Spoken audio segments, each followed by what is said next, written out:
ఒక civil court order ఆధారంగా బేలిఫ్ ఒకరిని ఖాళీ చేయించాడు. తరువాత ఆ ఆర్డర్ అధికార పరిధి లేకపోవడం వల్ల చెల్లదని ప్రకటించబడింది. ఇండియన్ పీనల్ కోడ్లోని సెక్షన్ 78 ఆ బేలిఫ్కి ఎలాంటి రక్షణ ఇస్తుంది? సరైన సమాధానం 3. ఆర్డర్ ప్రకారం మంచి నమ్మకంతో పనిచేస్తే బేలిఫ్కి శిక్ష ఉండదు.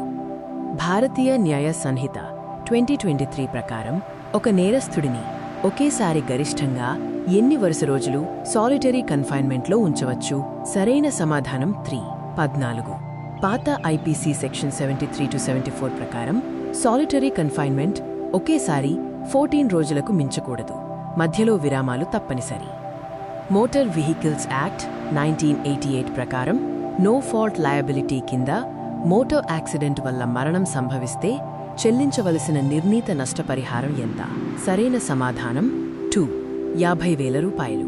అసర్షన్ ఏ ప్రకారం ఒక ఉద్యోగి ఎలాంటి అంతరాయం లేకుండా 365 రోజులు పనిచేస్తేనే 1 సంవత్సరం కంటిన్యూయస్ సర్వీస్లో ఉన్నట్టు పరిగణిస్తారు. Reason are payment of gratuity act 1972 ప్రకారం ఉద్యోగి తప్పు వల్ల కాకుండా అనారోగ్యం, ప్రమాదం, సెలవు వంటి అంతరాయాల కాలాన్ని కూడా కంటిన్యూయస్ సర్వీస్లో కలుపుతారు. సరైన సమాధానం 4. ఏ తప్పు కానీ ఆర్ నిజం. స్టేట్మెంట్ 1 ఐపీసీ ప్రకారం కస్టడీ నుండి తప్పించుకున్న ఒక నేరస్థుడిని ఎవరైనా దాచిపెడితే వారికి 7 సంవత్సరాల వరకు జైలు శిక్ష పడుతుంది. స్టేట్మెంట్ 2 నేరస్థుని భర్త లేదా భార్య దాచిపెట్టినా దాగి ఉంచినా అందుకు చట్టం మినహాయింపు ఇస్తుంది. సరైన సమాధానం 3. స్టేట్మెంట్ 2 మాత్రమే నిజం. గరిష్టంగా 10 సంవత్సరాల జైలు శిక్ష పడే ఒక నేరానికి ఒక వ్యక్తి అటెంప్ట్ చేస్తే భారతీయ న్యాయ సంహిత 2023లోని సెక్షన్ 62 కింద గరిష్టంగా ఎన్ని సంవత్సరాల జైలు విధించవచ్చు? సరైన సమాధానం 1. 5 సంవత్సరాలు. సెక్షన్ 62 బిఎన్ఎస్ ప్రకారం అటెంప్ట్కి గరిష్ఠ శిక్ష అసలు నేరానికి ఉన్న గరిష్ఠ శిక్షలో సగం. మరణశిక్ష లేదా జీవిత ఖైదు పడని ఒక నేరానికి 14 ఏళ్ల బాలుడిని కోర్టు ముందు హాజరుపరిచారు. కోడ్ ఆఫ్ క్రిమినల్ ప్రొసీజర్ 1973లోని ఏ ప్రొవిజన్ కింద ఈ కేసు ప్రధానంగా వస్తుంది? సరైన సమాధానం 1.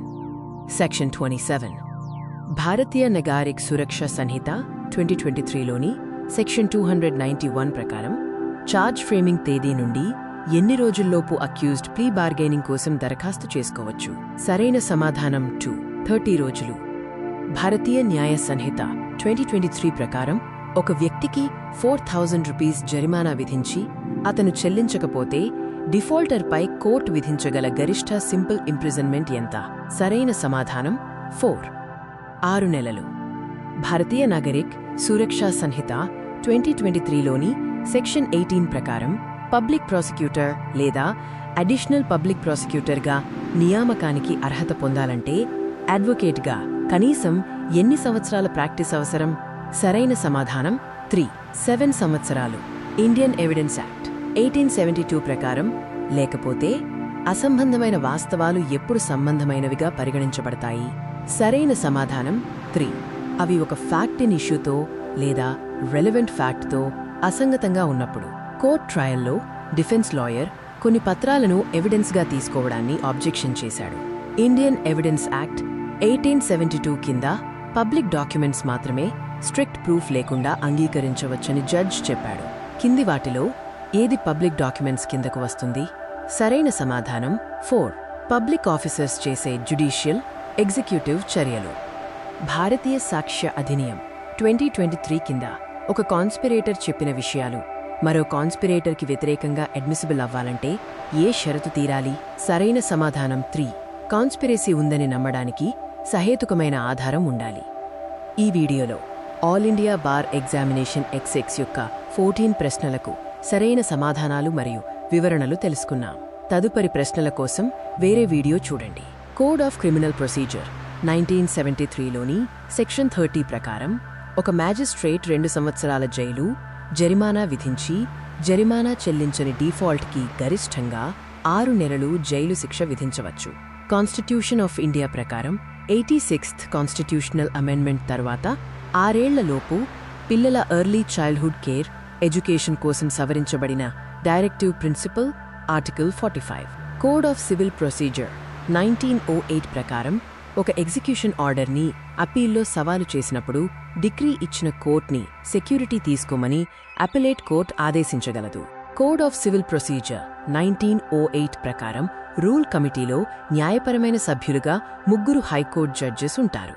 కాపీరైట్ యాక్ట్ 1957లోని సెక్షన్ 63 కింద కాపీరైట్ ఇన్ఫ్రింజ్మెంట్కి సాధారణంగా గరిష్టంగా 3 ఏళ్ల వరకు జైలు, 2 లక్షల రూపాయల వరకు జరిమానా విధించవచ్చు. కాన్స్టిట్యూషన్ ఆఫ్ ఇండియా ప్రకారం ఒక భాషా సముదాయం తమ ప్రత్యేక లిపిని, సాహిత్యాన్ని కాపాడుకునే హక్కును ఆర్టికల్ 29(1) హామీ ఇస్తుంది. కోడ్ ఆఫ్ సివిల్ ప్రొసీజర్ 1908లోని సెక్షన్ 58 ప్రకారం 5,000 రూపీస్ దాటిన డిక్రీ మొత్తానికి సివిల్ ప్రిజన్లో గరిష్ట నిర్బంధ కాలం 3 నెలలు. కోడ్ ఆఫ్ సివిల్ ప్రొసీజర్ 1908లోని సెక్షన్ 58(1)(b) ప్రకారం 3,500 రూపీస్ డిక్రీకి 6 వారాల వరకు నిర్బంధం విధించవచ్చు. కోడ్ ఆఫ్ సివిల్ ప్రొసీజర్ 1908 ప్రకారం సమన్స్ అందిన తేదీ నుండి 30 రోజుల్లోపు రిటన్ స్టేట్మెంట్ దాఖలు చేయాలి. కోడ్ ఆఫ్ సివిల్ ప్రొసీజర్ 1908లోని సెక్షన్ 14(a)(1) కింద registered address cause final determination తర్వాత 2 ఏళ్లు వ్యాలిడ్గా ఉంటుంది. ఆర్బిట్రేషన్ అండ్ కన్సిలియేషన్ యాక్ట్ 1996లోని సెక్షన్ 25(a) ప్రకారం క్లెయిమెంట్ తగిన కారణం లేకుండా స్టేట్మెంట్ ఆఫ్ క్లెయిమ్ సమర్పించకపోతే ట్రైబ్యునల్ ప్రొసీడింగ్స్ ముగిస్తుంది. స్పెషల్ మ్యారేజ్ యాక్ట్ 1954లోని నిబంధనల ప్రకారం సెంట్రల్ గవర్నమెంట్ నిర్ణయం తర్వాత వివాహాన్ని సాలెమ్నైజ్ చేయడానికి కాల పరిమితి 3 నెలలు. Protection of women from domestic violence act 2005లోని సెక్షన్ 31 ప్రకారం ప్రొటెక్షన్ ఆర్డర్ ఉల్లంఘనకు గరిష్ట జైలు శిక్ష 1 సంవత్సరం. ఇండియన్ కాన్స్టిట్యూషన్లోని ఆర్టికల్ 32 కింద సుప్రీంకోర్టులో నేరుగా పబ్లిక్ ఇంట్రెస్ట్ లిటిగేషన్ దాఖలు చేయవచ్చు.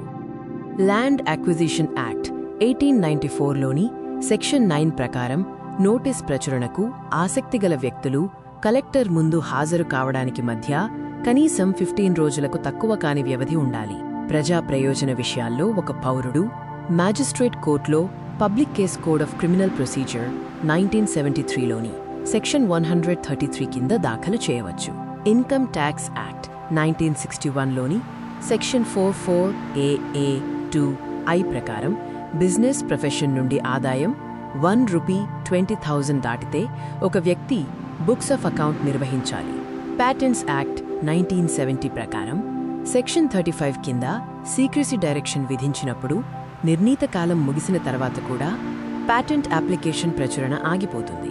సిఆర్పిసి 1973 సందర్భంలో ఫార్ఫెయిట్ చేయబడిన న్యూస్ పేపర్ను రద్దు చేయమని 2 నెలల్లోపు హైకోర్టుకు దరఖాస్తు చేయవచ్చు అనేది నిజం. కానీ హైకోర్టు స్పెషల్ బెంచ్ ఎప్పుడూ 3 జడ్జెస్తోనే ఉండాలనేది తప్పు. కాబట్టి ఏ నిజం ఆర్ తప్పు. భారతీయ సాక్ష్య అధినియం 2023 ప్రకారం అడ్మిషన్స్ సాధారణంగా చేసిన వ్యక్తికి వ్యతిరేకంగా రుజువు చేయవచ్చు. మినహాయింపుగా స్టేట్ ఆఫ్ మైండ్, బాడీ కేసుల్లో ఆ వ్యక్తి తరఫున కూడా రుజువు చేయవచ్చు. 2 స్టేట్మెంట్స్ నిజం. ఇన్కమ్ ట్యాక్స్ యాక్ట్ 1961లోని సెక్షన్ 16(2) కింద గవర్నమెంట్ ఎంప్లాయీస్కి ఇచ్చే ఎంటర్టైన్మెంట్ అలవెన్స్ డిడక్షన్కి అర్హత పొందుతుంది.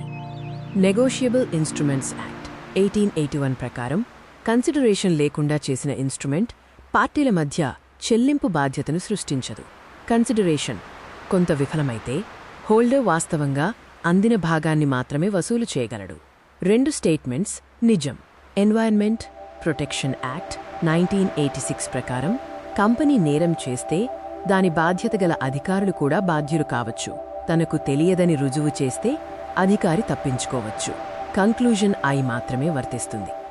ఇన్కమ్ ట్యాక్స్ యాక్ట్ 1961లోని సెక్షన్ 24(a) ప్రకారం ఇన్కమ్ ఫ్రమ్ హౌస్ ప్రాపర్టీలో యాన్యువల్ వాల్యూలో 30% స్టాండర్డ్ డిడక్షన్గా అనుమతిస్తారు. ల్యాండ్ అక్విజిషన్ యాక్ట్ 1894 కింద అక్విజిషన్ ప్రాసెస్ వల్ల ప్రాఫిట్స్లో బోనాఫైడ్ తగ్గుదలకు పరిహారం వస్తుంది. కోడ్ ఆఫ్ సివిల్ ప్రొసీజర్ 1908లోని సెక్షన్ 35(a) ప్రకారం కంపెన్సేటరీ కాస్ట్స్గా కోర్ట్ ఇవ్వగల గరిష్ట మొత్తం 3,000 రూపీస్. ఇండియన్ కాంట్రాక్ట్ యాక్ట్ 1872 ప్రకారం యాక్సెప్టర్ నియంత్రణ దాటి యాక్సెప్టెన్స్ డిస్పాచ్ అయినప్పుడు ప్రపోజర్కి వ్యతిరేకంగా యాక్సెప్టెన్స్ కమ్యూనికేషన్ పూర్తవుతుంది. ట్రాన్స్ఫర్ ఆఫ్ ప్రాపర్టీ యాక్ట్ 1882 ప్రకారం రీటైల్ బిజినెస్ కోసం మంత్ టు మంత్ లీజ్ ముగించడానికి 15 రోజుల నోటీస్ అవసరం. నెగోషియబుల్ ఇన్స్ట్రుమెంట్స్ యాక్ట్ 1881లోని సెక్షన్ 143 కింద సమరీ ట్రయల్లో ఒక మ్యాజిస్ట్రేట్ విధించగల గరిష్ట జైలు శిక్ష 1 సంవత్సరం. కంపెనీస్ యాక్ట్ 2013లోని సెక్షన్ 157 ప్రకారం డిన్ అందించడంలో విఫలమైతే కంపెనీ పైన, డిఫాల్ట్లో ఉన్న ప్రతి ఆఫీసర్ పైన పెనాల్టీ వర్తిస్తుంది. 2 కన్క్లూజన్స్ వర్తిస్తాయి. ఈ video AIBEXX solved paper Telugu గురించి. ముందుగా ఇన్ఫర్మేషన్ టెక్నాలజీ యాక్ట్ 2000కు సంబంధించిన 45వ ప్రశ్న చూద్దాం. దీనిలో సర్టిఫైయింగ్ అథారిటీ డిజిటల్ సిగ్నేచర్ సర్టిఫికేట్ను ఎప్పుడు నిలిపివేయవచ్చో అడిగారు. సరైన సమాధానం 2. స్టేట్మెంట్ 1 మాత్రమే నిజం. సెక్షన్ 37 ప్రకారం సబ్స్క్రైబర్ లేదా ప్రజా ప్రయోజనాల దృష్ట్యా సస్పెండ్ చేయవచ్చు, కానీ వినడానికి అవకాశం లేకుండా 15 రోజులకు మించి సస్పెండ్ చేయకూడదు. 46వ ప్రశ్న child and adolescent labour act 1986 గురించి. ఎంప్లాయర్ నుండి వసూలైన జరిమానాను ప్రభుత్వ పునరావాస నిధిలో జమ చేయడం, దానిపై వచ్చే వడ్డీని కూడా చైల్డ్, అడోలసెంట్కి చెల్లించడం గురించి స్టేట్మెంట్ ఉంది. కన్క్లూజన్ ఐ మాత్రమే వర్తిస్తుంది. సరైన సమాధానం 1. స్టేట్మెంట్ నుండి వడ్డీ హక్కు స్పష్టం, ఐ వర్తిస్తుంది. 47వ ప్రశ్న భారతీయ న్యాయ సంహిత 2023లోని గ్యాంగ్ రేప్ మరణశిక్ష ప్రొవిజన్ గురించి. అసర్షన్ ఏ నిజం, రీజన్ ఆర్ తప్పు. ఎందుకంటే BNS కొన్ని గ్యాంగ్ రేప్ కేసులకు మరణశిక్ష విధిస్తుంది, కానీ అన్ని లైంగిక నేరాలను నాన్ బెయిలబుల్ చేయడం ఈ ప్రొవిజన్ ఉద్దేశ్యం కాదు. సరైన సమాధానం 3. 48వ ప్రశ్న భారతీయ నాగరిక్ సురక్షా సంహిత 2023 ప్రకారం ప్రొక్లెయిమ్డ్ పర్సన్ ఆస్తి విడుదల గురించి. అసర్షన్ ఏ మరియు రీజన్ ఆర్ రెండూ నిజం, మరియు ఆర్ అనేది ఏకి సరైన వివరణ. అటాచ్మెంట్ ఉద్దేశ్యం హాజరును రాబట్టడమే. సరైన సమాధానం 1. 49వ ప్రశ్న ఆర్బిట్రేషన్ అగ్రిమెంట్ గురించి. స్టేట్మెంట్ 1 ప్రకారం ఆర్బిట్రేషన్ అగ్రిమెంట్ వ్రాతపూర్వకంగా ఉండాలి, మరియు అది వివిధ రూపాల్లో ఉండవచ్చు. స్టేట్మెంట్ 2 ప్రకారం కేవలం కండక్ట్ నుండి ఇంప్లాయిడ్ కాదు. సరైన సమాధానం 1. స్టేట్మెంట్ 1 మాత్రమే నిజం. సెక్షన్ 7 ప్రకారం అగ్రిమెంట్ వ్రాతపూర్వకంగా ఉండాలి. 50వ ప్రశ్న అడ్వకేట్స్ యాక్ట్ 1961 ప్రకారం స్టేట్ బార్ కౌన్సిల్ పదవీకాలం ముగిసిన తర్వాత ఏర్పడే స్పెషల్ కమిటీ విధులు, ఎన్నికల కాలపరిమితి గురించి. కన్క్లూజన్స్ ఐ 2 రెండూ వర్తిస్తాయి. స్పెషల్ కమిటీ డిసిప్లినరీ మ్యాటర్స్ నిర్వహించగలదు. BCI 6 నెలల కాలాన్ని పొడిగించవచ్చు. సరైన సమాధానం 3. 51వ ప్రశ్న ఇన్కమ్ ట్యాక్స్ యాక్ట్ 1961 ప్రకారం హౌస్ ప్రాపర్టీ ఇన్కమ్ లెక్కించేటప్పుడు డిడక్షన్ గురించి. స్టేట్మెంట్ 1 యాన్యువల్ వాల్యూలో 30% standard deduction. Statement 2 borrowed capital ఇంట్రెస్ట్కి గరిష్ట డిడక్షన్ 200,000 రూపీస్. రెండూ నిజం. సరైన సమాధానం 4. 52వ ప్రశ్న హిందూ వారసత్వ చట్టం 1956 ప్రకారం మితక్షర లా వర్తించే జాయింట్ హిందూ ఫ్యామిలీలో కుమార్తె కోపర్సీనర్ హక్కుల గురించి. అసర్షన్ ఏ మరియు రీజన్ ఆర్ రెండూ నిజం, మరియు ఆర్ అనేది ఏకి సరైన వివరణ. సరైన సమాధానం 1. 53వ ప్రశ్న ఇండియన్ కాంట్రాక్ట్ యాక్ట్ 1872 ప్రకారం ఆఫరీ తన సమాధానంలో కొత్త టర్మ్ చేర్చితే చట్టపరమైన ఫలితం గురించి. కొత్త టర్మ్ చేరిస్తే అది కౌంటర్ ప్రపోజల్ అవుతుంది, దీంతో అసలు ప్రపోజల్ తిరస్కరించబడుతుంది. సరైన సమాధానం 3. 54వ ప్రశ్న ఇండియన్ కాంట్రాక్ట్ యాక్ట్ 1872 ప్రకారం కన్సిడరేషన్ లేకపోయినా వ్యాలిడ్ అయ్యే అగ్రిమెంట్ ఏది? సహజ ప్రేమ, ఆప్యాయతతో వ్రాతపూర్వకంగా రిజిస్టర్డ్గా చేసిన ప్రామిస్. సరైన సమాధానం 2. సెక్షన్ 25(1) ప్రకారం ఇది వ్యాలిడ్. 55వ ప్రశ్న డెలిగేటెడ్ లెజిస్లేషన్ సందర్భంలో అడ్మినిస్ట్రేషన్కి అన్కంట్రోల్డ్ లెజిస్లేటివ్ పవర్ అప్పగించకుండా లెజిస్లేచర్ను అడ్డుకునే న్యాయ సూత్రం ఏది? అది ఎక్సెసివ్ డెలిగేషన్ డాక్ట్రిన్. సరైన సమాధానం 2. 56వ ప్రశ్న హిందూ మ్యారేజ్ యాక్ట్ 1955 కింద ఫ్రాడ్ ద్వారా కన్సెంట్ పొందిన కేసులో నల్లిటీ పెటిషన్ దాఖలు చేస్తే డిక్రీ మంజూరుకు స్టాచ్యూటరీ బార్ గురించి. ఫ్రాడ్ తెలిసిన తర్వాత కూడా పెటిషనర్ రెస్పాండెంట్తో భార్యాభర్తలుగా కలిసి జీవించడం అడ్డంకి. సరైన సమాధానం 2. 57వ ప్రశ్న ఆర్బిట్రేషన్ అండ్ కన్సిలియేషన్ యాక్ట్ 1996లోని సెక్షన్ 21 ప్రకారం పార్టీస్ మధ్య ఒప్పందం లేనప్పుడు ఆర్బిట్రేషన్ ప్రొసీడింగ్స్ ఎప్పుడు ప్రారంభమైనట్టు? రిఫరెన్స్ కోసం రిక్వెస్ట్ రెస్పాండెంట్కి అందిన తేదీ నుండి. సరైన సమాధానం 3. 58వ ప్రశ్న. పబ్లిక్ ఇంట్రెస్ట్ లిటిగేషన్ కేసు గురించి. ఇది కాలుష్యరహిత నీరు, గాలి అనుభవించే హక్కును ఆర్టికల్ 21 కింద విస్తరించింది. ఇది Subhash Kumar versus state of Bihar case. సరైన సమాధానం 1. 59వ ప్రశ్న. పబ్లిక్ ఇంట్రెస్ట్ లిటిగేషన్ కేసులో సుప్రీంకోర్టు అబ్సల్యూట్ లయబిలిటీ సూత్రాన్ని ప్రతిపాదించింది. ఇది MC Mehta versus union of India oleum gas leak case. సరైన సమాధానం 1. 60వ ప్రశ్నలో నెమో జుడెక్స్ ఇన్ కాసా ఎస్యుఏ సూత్రం డాక్ట్రిన్ ఆఫ్ నెసెసిటీకి లోబడి ఉంటుందని సుప్రీంకోర్టు తీర్పునిచ్చిన కేసు ఏదని అడిగారు. సరైన సమాధానం 3. J Mohapatra and company versus state of Orissa. ఈ కేసులో బయస్ వ్యతిరేక సూత్రం డాక్ట్రిన్ ఆఫ్ నెసెసిటీకి లోబడి ఉంటుందని తీర్పు ఇచ్చారు. 61వ ప్రశ్న. కోడ్ ఆఫ్ సివిల్ ప్రొసీజర్ 1908లోని సెక్షన్ 11 రెస్ జుడికాటా ప్రకారం సబ్సిక్వెంట్ సూట్కి ఫార్మర్ సూట్ వర్తించడానికి ఉండవలసిన షరతులను అడిగింది. సరైన సమాధానం 3I 3IV. ఫార్మర్ సూట్ అంటే ముందే డిసైడ్ అయినది, ఇన్స్టిట్యూట్ అయినది కాదు. 62వ ప్రశ్న. డిక్రీ మనీ చెల్లింపు కోసం కోర్టు నిర్ధారించుకుంటేనే ప్రిజన్లో నిర్బంధం ద్వారా ఎగ్జిక్యూషన్ ఆదేశించడానికి గల కారణాలను అడిగారు. సరైన సమాధానం 4I 2-3IV. సెక్షన్ 51 ప్రొవైజో ప్రకారం పారిపోవడం, నిజాయితీ లేని బదిలీ, ఫిడ్యూషరీ కెపాసిటీ, స్తోమత ఉండి చెల్లించకపోవడం ఈ 4 కారణాలే. 63వ ప్రశ్న. కోడ్ ఆఫ్ సివిల్ ప్రొసీజర్ 1908 ప్రకారం ఒక డిఫెండెంట్పై ఎక్స్ పార్టే డిక్రీను రద్దు చేయగల సందర్భాలను అడిగింది. సరైన సమాధానం 1I 2. సమన్స్ సరిగ్గా అందకపోవడం మరియు హాజరు కావడానికి సహేతుక కారణం వల్ల డిఫెండెంట్ అడ్డగించబడటం ఆధారాలు. 64వ ప్రశ్న. భారతీయ సాక్ష్య అధినియం 2023 ప్రకారం పోలీస్ కస్టడీలో ఉన్న వ్యక్తి చేసిన కన్ఫెషన్ ఎప్పుడు అడ్మిసిబుల్ అని అడిగింది. సరైన సమాధానం 2. మ్యాజిస్ట్రేట్ తక్షణ సమక్షంలో చేస్తేనే. పాత సెక్షన్ 26 IEAలోని నియమమే ఇక్కడ వర్తిస్తుంది. 65వ ప్రశ్న. భారతీయ సాక్ష్య అధినియం 2023లోని ఏ సెక్షన్ ఎక్స్పర్ట్స్ అభిప్రాయాలకు సంబంధించినది? సరైన సమాధానం 2. సెక్షన్ 39.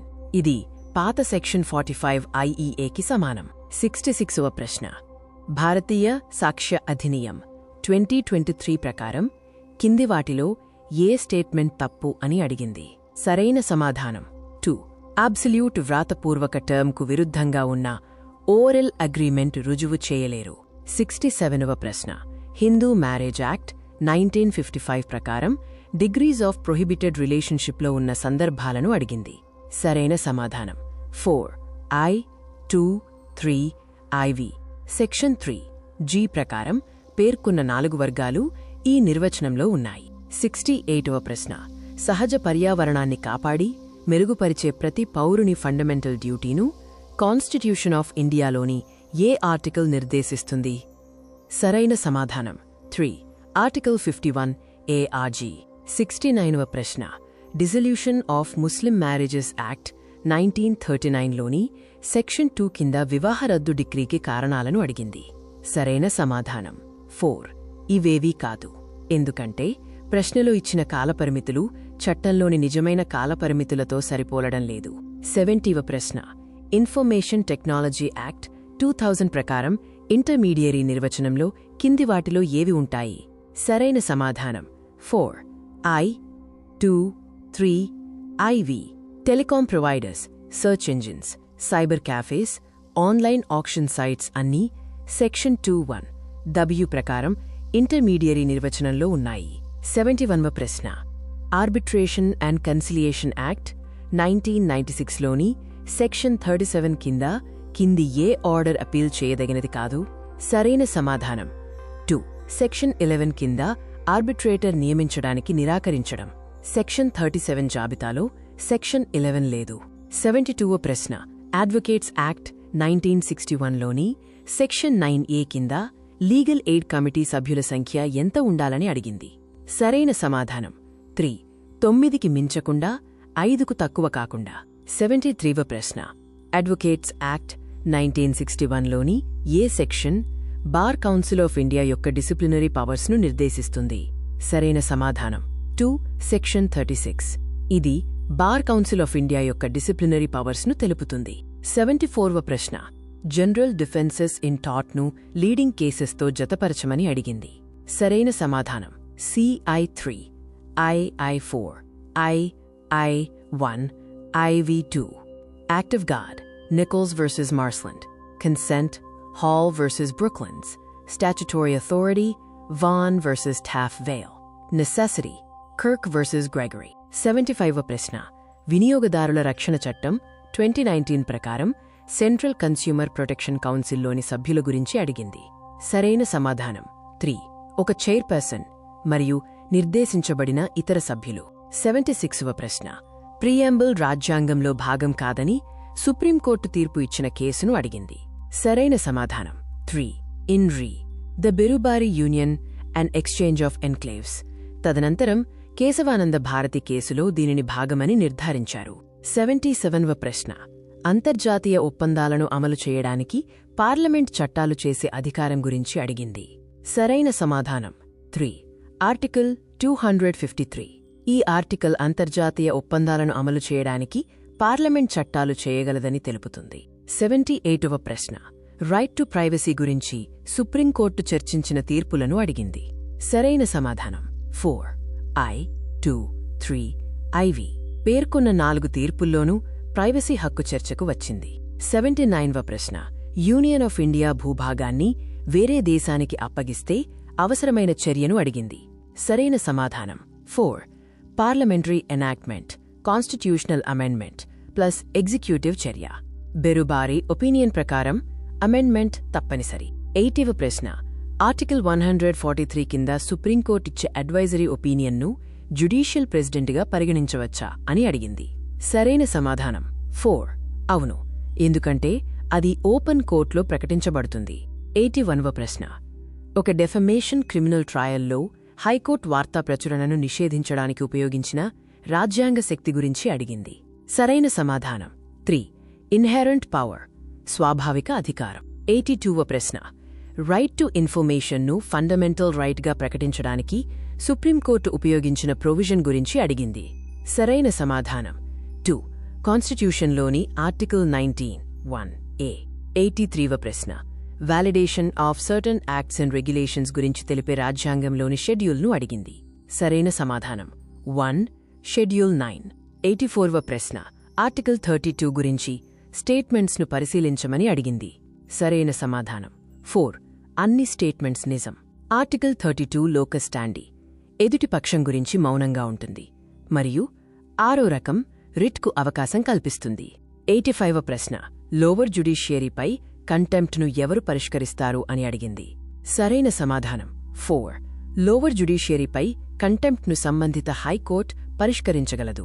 86వ ప్రశ్న R K Anand versus registrar Delhi high court కేసులో అడ్వకేట్ దేనికి మిస్కండక్ట్గా దోషిగా నిర్ధారించబడ్డాడు అని అడిగింది.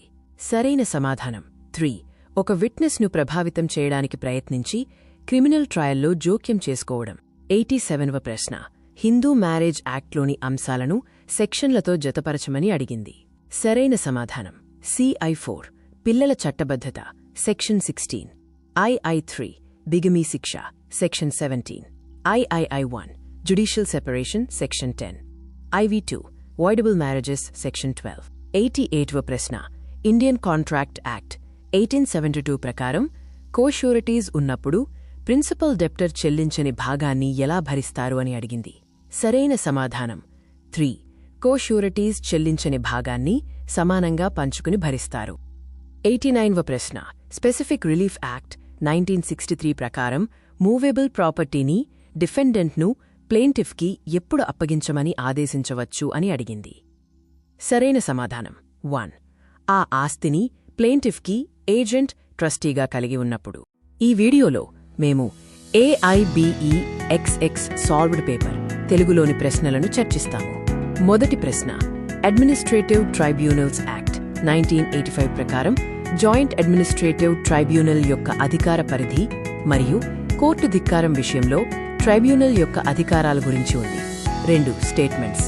నిజం 91వ ప్రశ్న మనీ బిల్ గురించి మరియు దానిని లోక్సభలో మాత్రమే ప్రవేశపెట్టడం గురించి ఉంది. రాజ్యసభకు 14 రోజుల్లోపు సిఫార్సులు చేసే పరిమిత పాత్ర ఉంది. ఎసర్షన్ మరియు రీజన్ రెండూ నిజం మరియు రీజన్ అనేది ఎసర్షన్కు సరైన వివరణ. కంపెనీల చట్టం 2013 ప్రకారం వ్యాపార కార్యకలాపాలు ప్రారంభించే ప్రకటనను దాఖలు చేయడంలో విఫలమైతే కంపెనీపై రిజిస్ట్రార్ విధించగలిగే గరిష్ట పెనాల్టీ 50,000 రూపీస్.